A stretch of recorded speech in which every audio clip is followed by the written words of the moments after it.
a ser amada.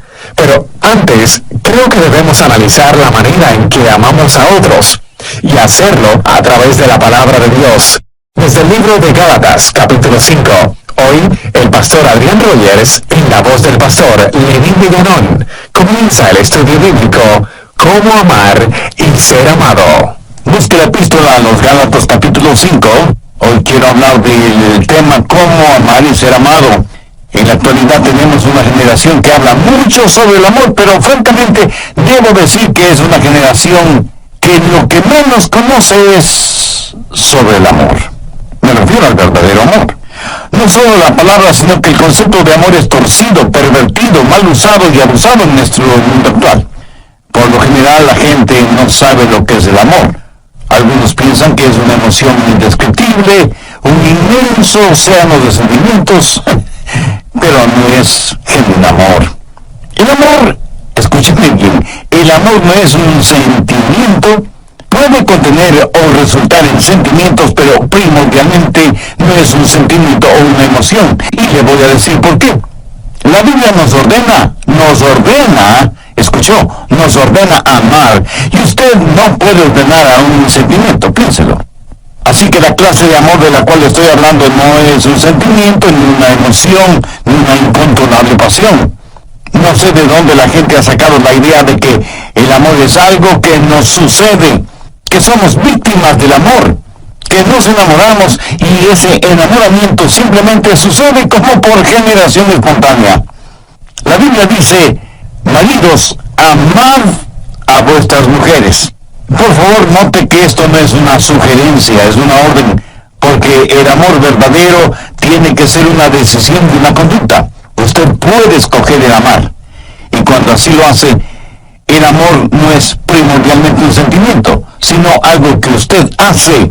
La razón por la cual estamos tan confundidos en este mundo y en este asunto es que usamos una sola palabra para el amor. Los griegos eran más exactos y tenían varias palabras para hablar del amor. Por ejemplo, la palabra eros, raíz de palabras como erotismo, erótico, dan a entender la clase de amor que un hombre puede sentir por una mujer, y viceversa, y eso está bien. De hecho, es maravilloso, pero no es de eros de lo que estoy hablando. Aunque debemos amar a todos, no amamos a todos en forma erótica, y ni siquiera tengo que elaborar en este punto. Otra palabra griega para amor es fileo, que abarca lo que es el amor fraternal, la amistad, el compañerismo, la camaradería. En varios países del mundo hay ciudades que se llaman Filadelfia, o sea, amor fraternal. Y eso es muy positivo. Pero quiero centralizar mi mensaje en la palabra ágape, que tiene que ver con el amor divino, cómo tenerlo, cómo darlo, cómo recibirlo. Si usted quiere exhibir un diamante, lo pondrá sobre un terciopelo negro. Entonces podrá apreciar ese diamante en toda su exquisita belleza y perfección. ¿Sabe qué eso hace Dios con el amor ágape? Lo pone sobre el terciopelo negro de las obras de la carne. Veamos Gálatas 5, empezando en el verso 19. Y manifiestas son las obras de la carne, que son adulterio, fornicación, inmundicia, lascivia, idolatría, hechicerías, enemistades, celos, iras, contiendas, disensiones, herejía, envidias, homicidios, borracheras, orgías y cosas semejantes a estas. Note que todas estas cosas que el apóstol menciona son totalmente opuestas al amor. Y Pablo continúa diciendo, los que practican tales cosas no heredarán el reino de Dios. Ahora, si usted puede relacionar su nombre con esta lista, si ese es su estilo de vida, si eso es algo que usted practica voluntariamente, a menos que usted se arrepienta y busque el perdón de Dios, su camino tiene un destino final, el infierno. La palabra de Dios es completamente clara y tajante al respecto. Los que practican tales cosas no heredarán el reino de Dios. Y eso es lo que Dios dice. Esto no significa que usted como creyente no tropezará ni caerá. Pero aquí se habla de un estilo de vida, de algo que se hace voluntario y frecuentemente. Y si usted no practica un estilo de vida cristiano, eso quiere decir que usted no es salvo. Veamos ahora los versos 22 y 23. Mas el fruto del Espíritu es amor, gozo, paz, paciencia, benignidad, bondad, fe, mansedumbre, templanza. Contra tales cosas no hay ley. Nunca habrá una ley que diga que no puede amar, que no debe ser bondadoso o que le prohíba ser humilde, ¿verdad? Pero sí hay leyes contra las obras de la carne, pero no hay leyes contra el fruto del Espíritu. Hay 9 cualidades en el fruto del Espíritu y vamos a estudiarlas tanto como nos sea posible. Pero no solo que vamos a ver el fruto del Espíritu, sino que nos vamos a examinar a nosotros mismos para saber si somos en realidad cristianos espirituales y maduros. Vivimos en una generación que habla mucho acerca de los dones del Espíritu, profecía, hablar en lenguas, sanidades. Parece que cada persona está diciendo: este es mi don espiritual, ¿cuál es el tuyo? Dios nos ha dado a cada uno de nosotros un don espiritual y necesitamos descubrir cuál es ese don y desarrollarlo y ponerlo en práctica. Pero escucha atentamente lo que voy a decir. Ningún don espiritual es señal o marca de madurez espiritual. La iglesia de Corinto fue una iglesia completamente carnal, a pesar de la práctica de dones espirituales. Si yo quiero saber cuán madura es espiritualmente una persona, jamás examino sus dones, examino sus frutos, porque la marca de la madurez espiritual no está en el don, sino en el fruto. Al describir ágape, el amor divino, debemos notar varias cosas. Primero, el amor tiene que ver con decisión y conducta. Segundo, la descripción de este amor. Tercero, el desarrollo de este amor. Y cuarto, el deseo por este fruto. ¿Qué cualidades tiene el amor ágape? ¿Cómo podemos describirlo? Y como nosotros no podemos describirlo, Dios utilizó al apóstol Pablo para que describa el amor ágape en 1 Corintios 13. El amor ágape tiene 10 cualidades distintivas, de acuerdo a 1 Corintios 13. Si en su corazón y en su vida usted tiene estas 10 cualidades, entonces usted es un cristiano espiritualmente maduro. Primero, el amor ágape es sufrido. 1 Corintios 13:4, el amor es sufrido. El verdadero amor nos capacita para ser pacientes. Si usted es una persona impaciente, si dice: amé a tal persona hasta donde pude, pero ya no merece mi amor y por eso he renunciado a seguirla amando. Amigo, cuando usted deja de amar, ese momento es cuando usted menos se parece a Jesucristo. La Biblia dice que Jesús, habiendo amado a los suyos, los amó hasta el fin. El verdadero amor es sufrido, paciente. Perdona 70 veces 7, pero no se contenta con perdonar 490 veces, sino que sigue perdonando y perdonando y perdonando. ¿Por qué? Porque el amor es sufrido. Segundo, el amor ágape es benigno. ¿Y ahora qué es benignidad? Es servirnos los unos a los otros. No es servirnos los unos de los otros. Si nos amáramos, ¿qué haríamos los unos por los otros? Permítame ilustrar esto en primera persona. Si usted me ama, ¿qué es lo que me daría? No me daría lo que yo merezco, sino lo que yo necesito. Veamos Lucas 6, los versos 27 y 28. Pero a vosotros los que oís os digo: amad a vuestros enemigos, haced bien a los que os aborrecen, bendecid a los que os maldicen y llorad por los que os calumnian. ¿Qué debemos hacer por nuestros enemigos? Amarles, ayudarles, ser bondadosos con ellos, orar por ellos. Y algunos de ustedes estarán pensando: pastor, yo no puedo hacer eso ni siquiera por mis amigos, menos lo voy a hacer por mis enemigos. Permítame hacer una pregunta. ¿Alguna vez lo ha tratado siquiera? Si alguien le ha hecho daño, ¿ha tratado usted de hacerle un bien? En otras palabras, ¿es usted para esa persona una bendición? Porque eso, mi amigo, es el amor ágape. Tercero, el amor ágape es sincero. El verso 4 dice: el amor no tiene envidia. Si usted es una persona envidiosa, celosa, es porque no ama a la persona que envidia o que cela. Si usted me envidia o yo le envidio, es porque ambos queremos las cosas que el otro tiene. Si yo quiero algo que es suyo, no me regocijaré de que usted lo tenga. Eso no es amar con sinceridad. así como no lo es que me disguste sobremanera cuando usted es alabado, cuando considero que su ganancia es mi pérdida. ¿De qué amor sincero podría estar hablando? El amor verdaderamente sincero se regocija cuando los demás son bendecidos y prosperados. Cuarto, el amor ágape no es jactancioso, más bien le capacita para que sea humilde, para que no sea vanidoso ni prepotente, ni mire a los demás por encima del hombro. La Biblia dice que no debemos considerarlos más que los demás. Busque Proverbios 21:4. Altivez de ojos y orgullo de corazón y pensamientos impíos son pecado.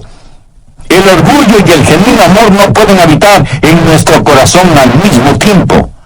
No podemos ser vanidosos y bondadosos a la misma vez. Una persona llena de egoísmo y orgullo jamás puede ser una persona llena del amor ágape. Sabe que las personas orgullosas son además argumentativas. La Biblia dice que solo por el orgullo viene la contención. ¿Sabe cuál es el problema en los hogares cuando hay argumentos y contenciones? Que se están enfrentando nuestros egoísmos y nuestros orgullos y ninguno quiere perder. Quinto, el amor ágape es considerado. Verso 5.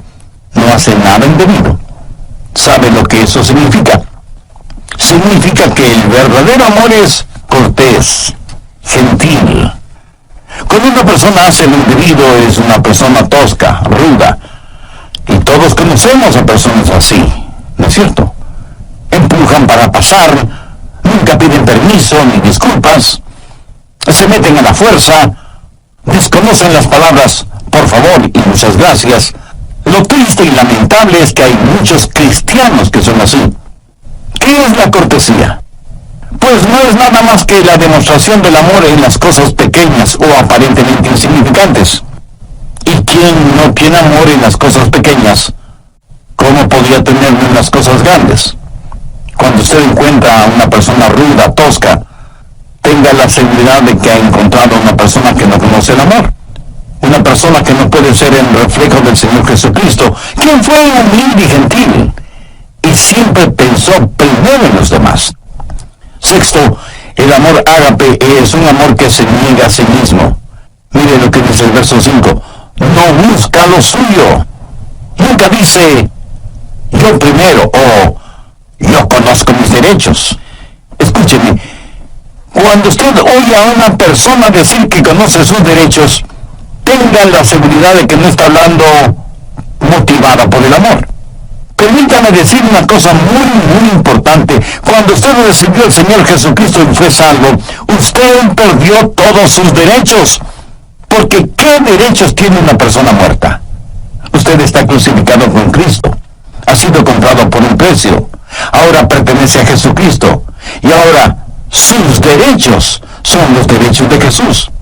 Y Él es quien lo debe amar. Usted ya no puede buscar lo suyo. Debe procurar el honor y la gloria para Jesús y el bienestar de los demás. Ese es el genuino amor que no busca lo suyo. Un muy consagrado siervo de Dios alguna vez dijo, cuando usted enseña a alguien sus derechos, tendrá una revolución. Cuando usted enseña a la gente sus responsabilidades, tendrá un avivamiento. Muy bien dicho, ¿no le parece? Cuando dejemos de pensar en nuestros derechos y comencemos a pensar en nuestras responsabilidades, cuando dejemos de buscar solo lo nuestro y comencemos a hacer de bendición para los otros, le aseguro que las cosas cambiarán en el mundo. Séptimo, el amor ágape es un amor sereno. Dice la Biblia que el amor no se irrita. ¿Conoce usted a personas que son como fósforo y que se encienden con el menor roce? Con la más insignificante provocación explosionan, afectando a todos y a todo a su alrededor. Y luego dicen, no quise hacerlo, lo siento. Lo bueno es que se me pasa pronto. Eso podrá ser cierto, pero hay cadáveres a su alrededor. Un huracán o un terremoto es solo cuestión de segundos, y sin embargo, mire toda la devastación que dejan.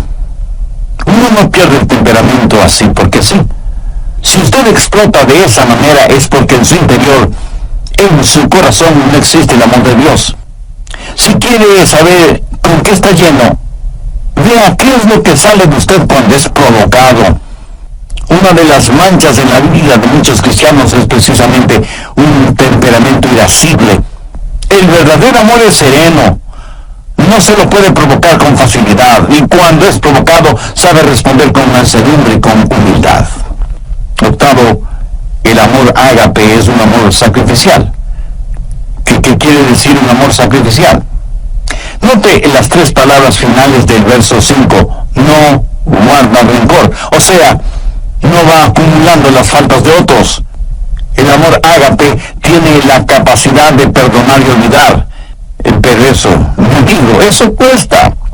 En algún programa anterior dije que no puede haber perdón sin que alguien pague el precio. Por ejemplo, si usted me debe $100 y yo le perdono esa deuda, el perdonarle me costó $100.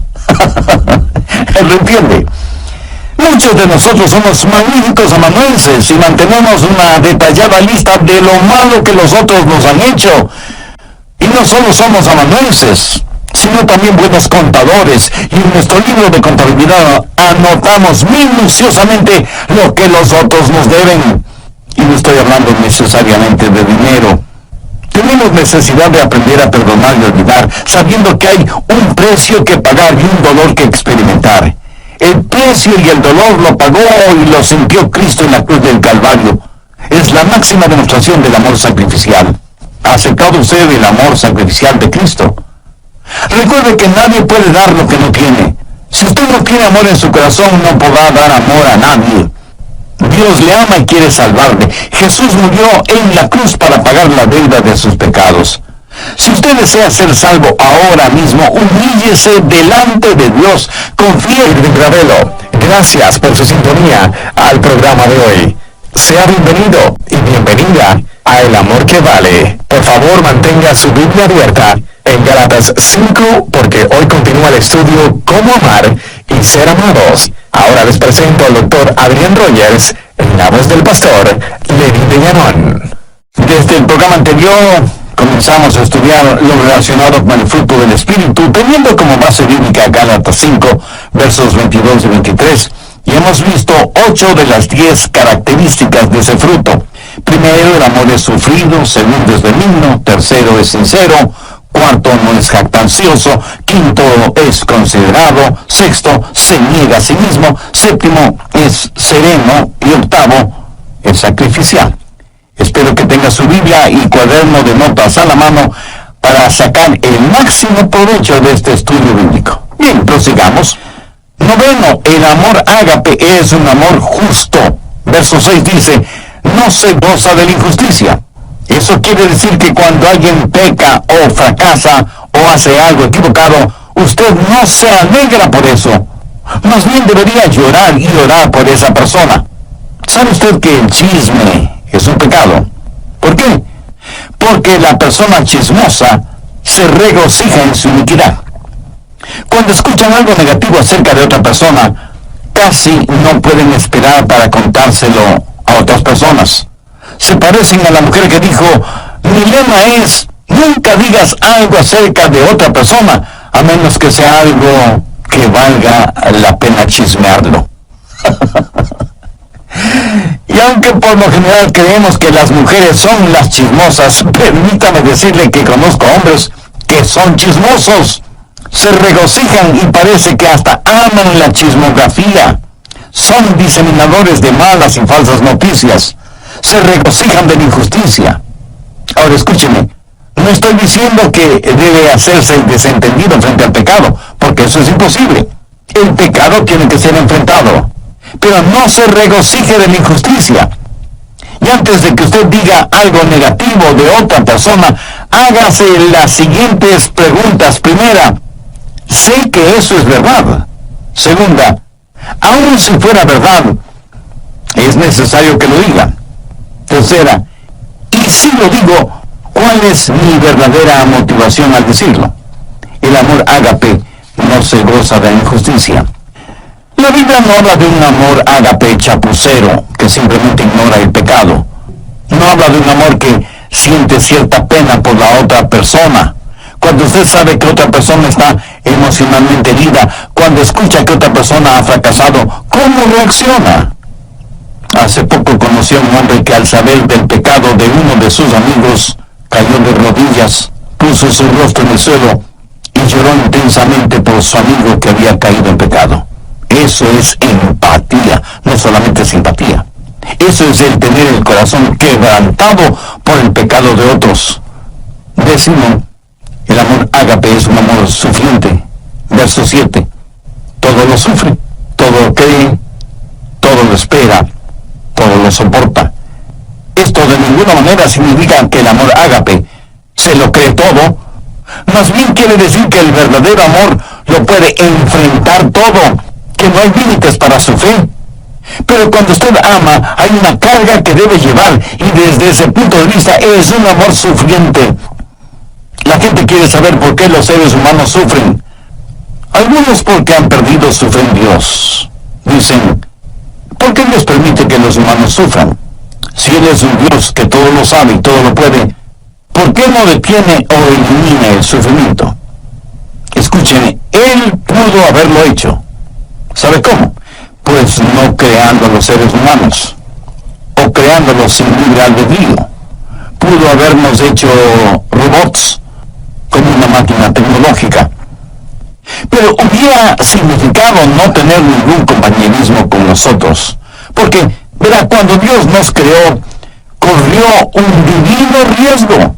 Él sabía lo que nosotros le íbamos a costar. Exactamente lo que sucede con padres que procrean hijos. ¿O usted cree que esto de tener hijos es como comerse un pastelito de manzana? Mi amigo, tener hijos cuesta no solo en términos monetarios, sino también espirituales y emocionales. Y aunque usted no lo crea, de una u otra forma, nuestros hijos nos romperán el corazón. Dios sabía lo que iba a costar cuando nos creó y nos dio la capacidad de elegir. Y elegimos pecar. Cuando nos dio la capacidad de decir sí, también nos dio la capacidad de decir no. Para que un ser humano escoja a Dios, debe querer escoger a Dios. ¿Lo entiende? Dios nos dio ese libre albedrío, nos hizo de esa manera, pero al mismo tiempo Dios sabía que iba a sufrir. Cuando Dios escogió amar, escogió también el sufrir. Y alguien me preguntará, pastor, ¿puede Dios sufrir? Permítame responder con una pregunta.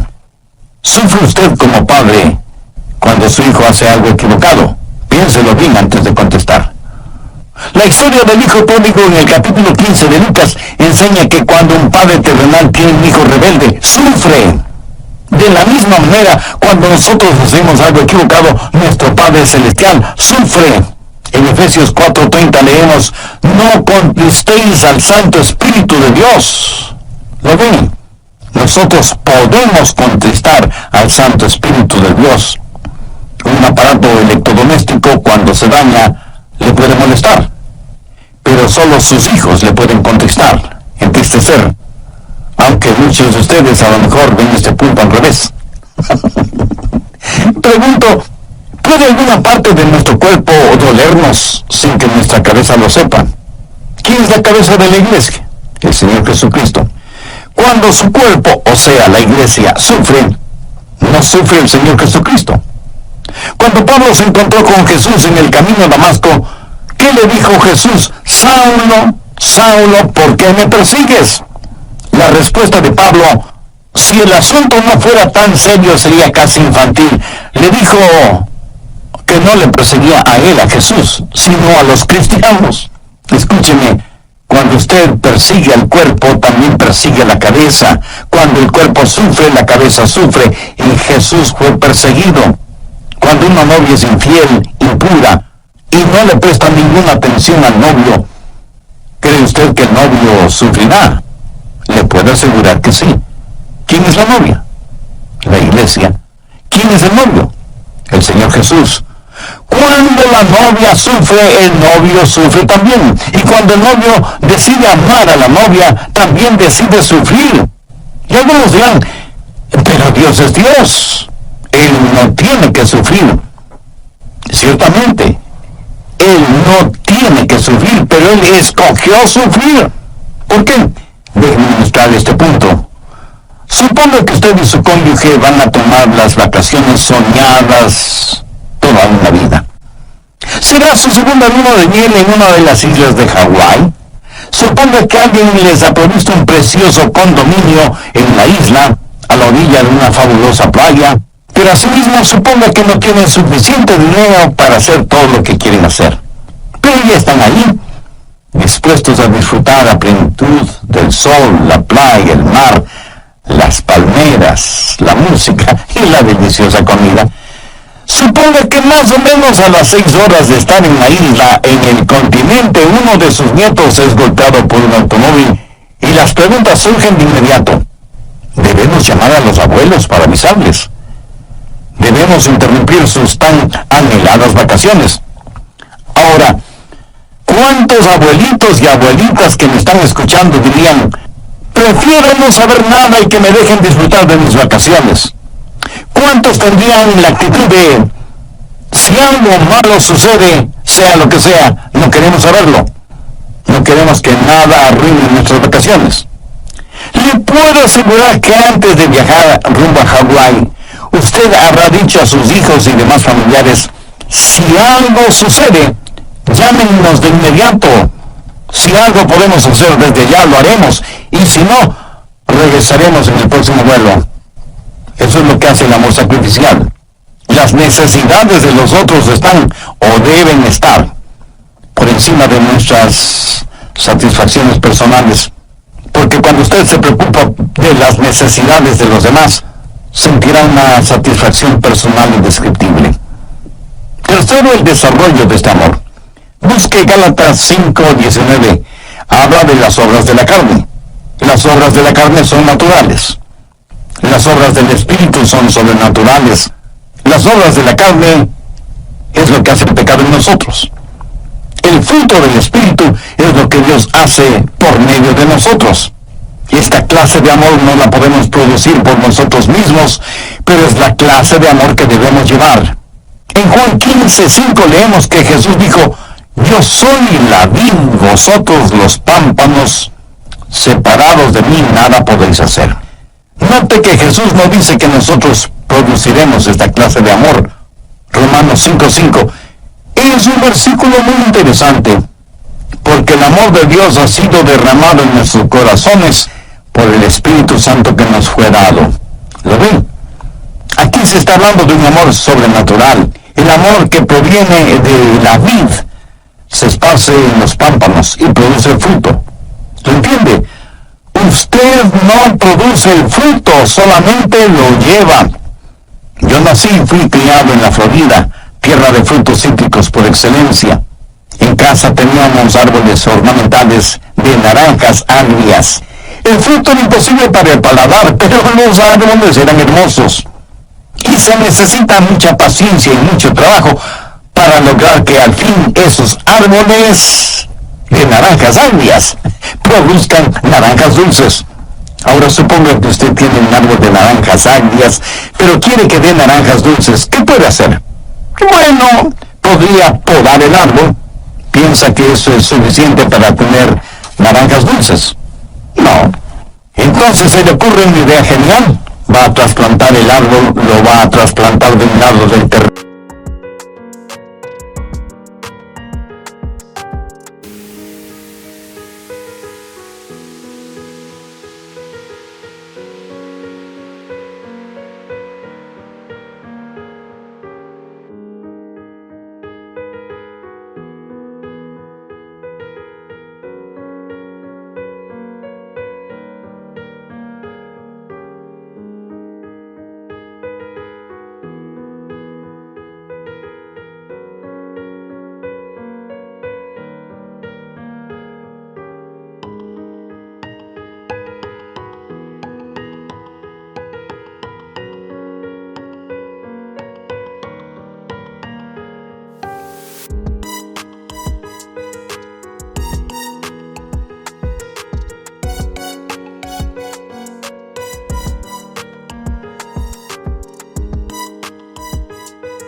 Como aplicación diré que muchos trasplantan el árbol de sus vidas de una iglesia a otra iglesia, pero siguen siendo cristianos agrios. Y el cambiar de membresía es como cambiar un cadáver de una tumba a otra. Perdonen esta comparación, hace un poco esquelética. Como el cambiar el árbol de naranjas agrias de un lugar a otro no produce naranjas dulces, ¿qué más puede hacer? Bueno, pues ponerle en la tierra con bastante abono orgánico, no químico, cuidar el nivel de humedad de la tierra, que no le falta agua ni fertilizantes, y por último, cambiarle de nombre. Ya no se llamará árbol de naranjas agrias, sino árbol de naranjas dulces. Y para ayudarle al árbol a que produzca naranjas dulces, usted amarra en sus ramas varias deliciosas y dulces naranjas, esperando que esas ricas naranjas motiven al árbol a dar naranjas dulces. Y muchos de ustedes me dirán con toda razón que nadie, por ignorante que sea en cuestión de árboles frutales, haría una tontería así. Mi amigo, no es asunto de trasplante, ni asunto de podar el árbol, ni de fertilizarlo, ni de cambiarle de nombre, ni de amarrar en sus ramas buenos frutos, que solo serán decorativos. Es la naturaleza del árbol la que debe ser cambiada. Cuando ese árbol se ha injertado en un árbol bueno, la naturaleza de ese árbol será cambiada, porque recibirá una naturaleza que no es la suya propia, pero tendrá que aprender a llevar el fruto de su nueva naturaleza. La Biblia dice que cuando somos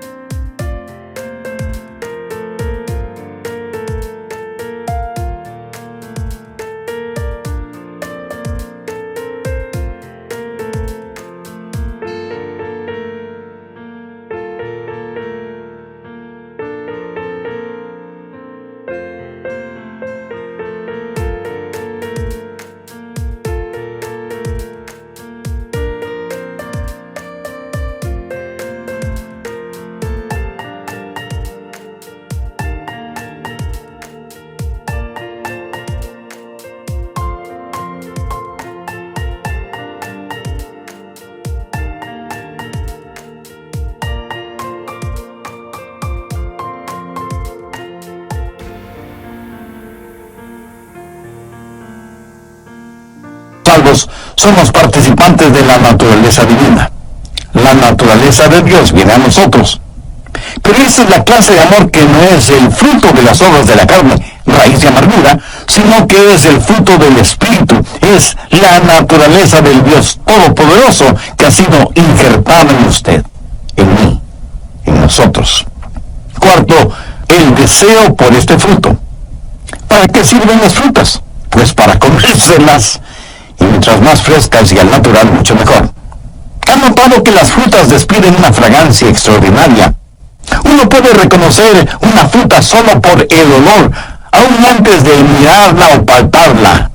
Imagínese ahora la bendita fragancia del fruto del Espíritu. ¿Sabe lo que el mundo necesita este mismo momento? Algunos de inmediato me dirán, el mundo necesita paz, bienestar económico, buena salud, progreso científico, etcétera, etcétera. Y aunque todo eso es verdad, el mundo lo que más necesita, sin embargo, es la realidad del fruto del Espíritu. Esa es la única manera de amar y ser amado. Cuando usted permita que el Señor habite en su humanidad y demuestre su deidad a través suyo, no será un amor humano el que usted exhiba, sino que será un amor divino. No será su vida la que viva, sino la vida de Jesús en usted. Su vida tendrá la fragancia de nuestro Señor Jesucristo. Anote al margen Efesios 5:2.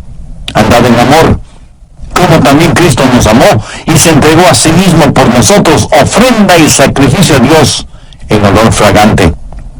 ¿De dónde sale todo ese fruto? De una semilla muy pequeña. ¿Cómo es que se esparce el cristianismo? Cuando entendamos que la semilla está en el fruto, cuando empecemos a vivir Gálatas 5:22 y 23, más el fruto del Espíritu es amor, gozo, paz, paciencia, benignidad, bondad, fe, mansedumbre, templanza, entonces empezaremos a reproducirnos. Permita que el Espíritu de Dios hable a su corazón ahora mismo. Usted puede ya ser salvo, pero ha caído, ha tropezado, y se ha vuelto tan carnal que ha dejado de llevar su fruto espiritual. En Lucas 6, versos 44 y 45 leemos: porque cada árbol